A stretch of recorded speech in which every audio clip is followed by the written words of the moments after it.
Welcome to the first in a series of short videos that'll help you get up and running with Discovery Live so you can use it in your classroom. In this first video, we'll do a quick introduction to the workspace and look at the things students definitely need to know about and what things they can safely ignore for now. We'll then get started on a template file that students can use to create a bracket with, such as one that would support a hanging flower basket. Later, we'll look at how to run stress solutions on the design and use the feedback to optimize it. Before we go too much further, make sure you've got a good mouse connected. You're going to want one that has left and right click, of course, but also the scrolling center mouse wheel that can be clicked. That's going to be really useful for navigation later. Some of the good ways to navigate around, Orbit will click that center mouse wheel and then you move the entire mouse. If you want to scroll closer, zoom in, you're going to have to hold down Control on the keyboard, the center mouse wheel, and move the mouse up and down. And then if you want to pan and move stuff without orbiting, you have to hold down Shift, the center mouse wheel, and move. So it's a really useful tool there. It's also important to get students in the habit of keeping their non-dominant hand on the keyboard so they can access all those relevant keys. Of course, all of those keys can be changed up in live options if the student wants to have a different preference that they set up, but by default, those are the ones that we've got. I'll also point out that the units here can be adjusted. I work in metric primarily, but if your students are more comfortable in inches, you can always make that change in here.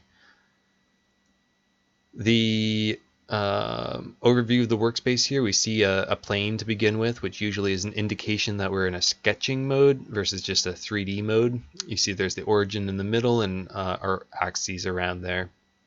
As you rotate the plane here, there's a few buttons that move with it.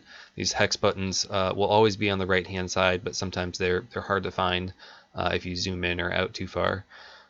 This one will switch between the sketching mode and 3D mode. The next one over allows you to select a new sketch plane if you find yourself on the wrong face. You can always move that plane any direction you want with this button, or if you'd rather look straight down on the plane, you can do that with the far right button. Up in the left-hand corner, we've got 4 important tools. The top one is always related to your active tool that you're using right now and any modifiers or relevant options that it may have. Below that are the most common sketch tools. All of these tend to get used by my students. Below that, we have all the tools that might be relevant for the 3D modeling that you're doing at that moment. Since we're in a sketch mode and have no objects, none of these are options right now. And the bottom for setup really only happens to be important once we've got a simulation, especially something with fluid flow going in or out. On the left-hand corner, there's a familiar kind of orbiting tool here, which is nice for getting things to cleanly rotate or look flat down on faces. Then lastly, there's this button in the middle for creating solutions of your design, which we won't look at until much later.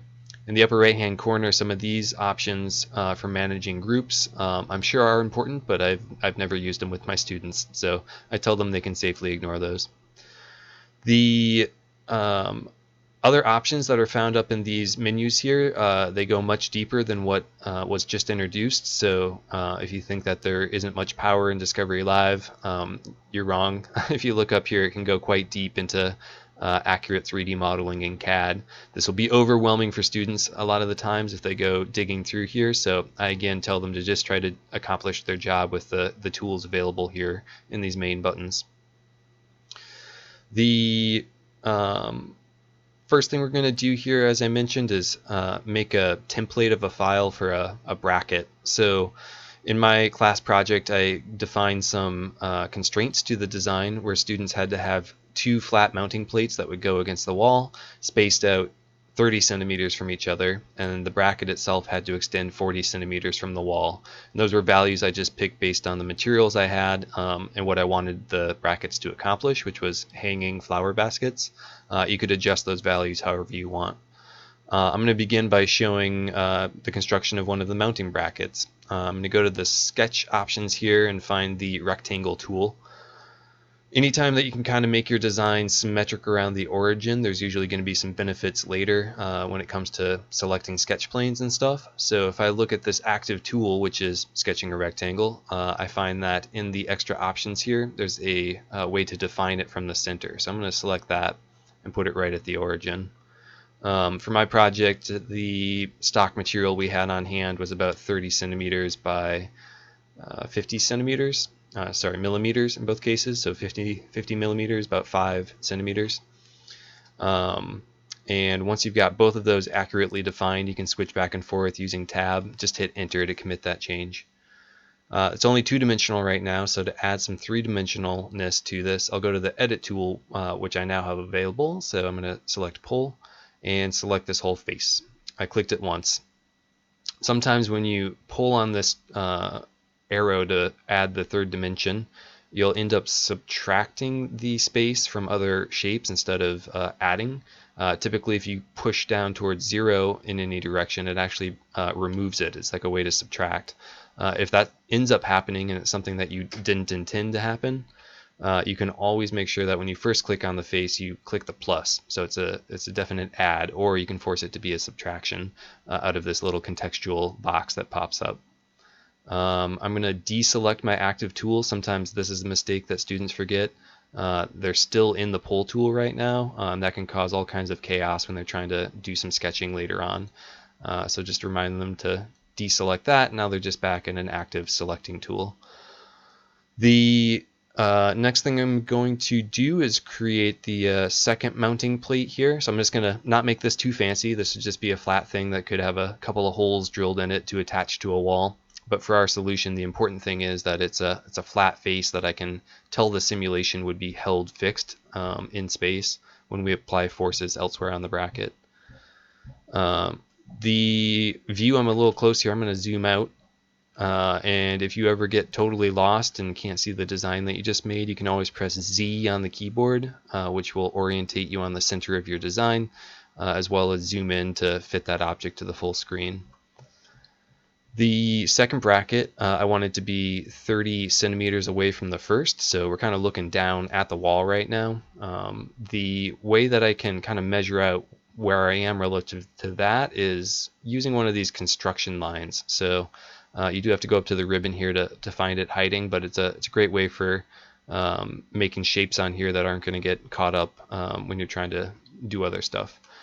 First of all, I'm going to have it be on the same sketch plane. You'll notice as I move the mouse, anytime you're trying to sketch something, even if it's a construction line, the first click defines what plane you're working on.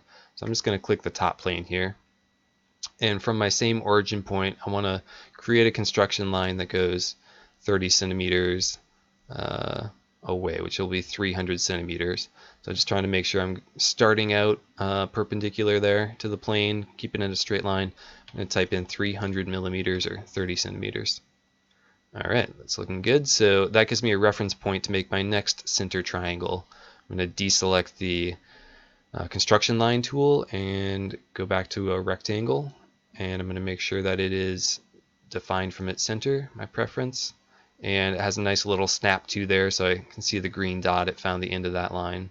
Same dimensions as before, 3 centimeters by 5 centimeters. Oops, 5 centimeters. And oh, now it's not centered. Control Z still works, always a useful tool. So 30 by 50, enter. That's looking better. Using the edit tool here, I'm going to pull that up into the third dimension. This time my sketch plane was relative to the top of this one, so I'm actually going to make sure I go in the right direction. I'm going to go down, and I made the other one 3 millimeters thick, so that's the same I'm going to choose for this. Okay, so that's looking good there.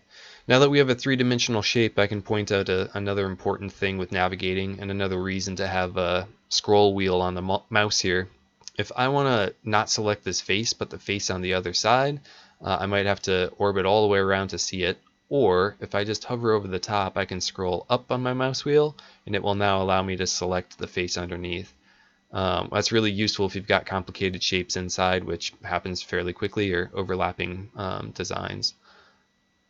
All right, so with that pointed out, let's go ahead and add our final element to the template that I want here for students. I told them that I was going to require their brackets to extend 40 centimeters out from the wall, and that's the point where the force is going to be applied. One of the issues students run into here is the way that the stress solutions are calculated. will be on the center of the faces. So if they make one rod that sticks out 40 centimeters and it's just a straight cylinder, and then they try to click on that cylinder at the end, but on the outside round part of it to make their force be in that position, the force will actually go halfway, 20 centimeters, because that's the kind of the middle of the face in the long direction. So I want something out here that'll have a flat face that they can build their design out to and include inside their design, but know that that will be part of their final product. So I'm going to go a little bit closer to the coordinates here and make another construction line that goes straight out along the Z. So let's get back to our construction line. And again, first option here is to select the sketch plane. So if we kind of get closer to the origin, it'll snap around here, and I'm just going to rotate around it, try scrolling in my mouse wheel, see if I can't get the plane selected. That is, there we go, has Z as part of it. So that's the one I want. This also points out something that really scares a lot of kids. Once you go out of the 3D view mode into sketch mode, which we're in right now, anything that the software thinks is below the plane, in this case negative X, is going to hide it. So the way that we can kind of check if that's true is if I rotate around here, it should hide the bottom part now and show the top. So it's always like what it thinks is just going to be in your way. It removes that, but it's not permanently gone. It's just hiding it. Lots of kids get scared when they see that happen. The tool I'm in here, I accidentally clicked somewhere, so I'm going to make sure that I am not creating a line. I'm going to start right in the middle. This is against the wall, so I need to extend out 40 centimeters, 400 millimeters. And that's my construction line. I can get out of the sketch mode if I want, kind of check it out again in 3D view. Starting to look a little bit more like part of a bracket. What I said I was going to do out here was create that shape. So that'll be something that has to begin with a sketch. I'll probably just do a cylinder that's kind of pointing up out there. So first click, we'll select the sketch plane, and looks like it's going to give me a nice level one here. Don't want that. Yeah, that one right there. Getting closer to the point here, and I'll just make a circle to begin with. The bracket we were constructing was using rebar that's about 3/8 of an inch thick, which is pretty close to 10 millimeters, a little bit less. And I'm going to pull that up, make it three-dimensional. If I go 10 centimeters, that might not be enough. It would be hidden inside of a rebar piece coming out. So I'm actually going to go upwards a total of 20, just so it's more likely they have some that's extending outwards from the top. Start pulling it, type in 22 centimeters. That looks good. Okay, so again, I'll press Z just to, okay, if you have something selected and you press Z, it'll zoom in to fit that selected shape. If you have nothing selected and press Z, it zooms out to show you everything. That is a great starting point, I think. Students can kind of see that the work they need to do would be put into these constraints. If you don't want the construction lines there, you can always remove those by selecting and deleting. But in the next video, I'll show how students might approach filling in this shape. There's a couple of different methods. One using kind of rectangular approximations of rebar, which has some benefits, or trying to be a little bit more accurate using cylinders for the entire process.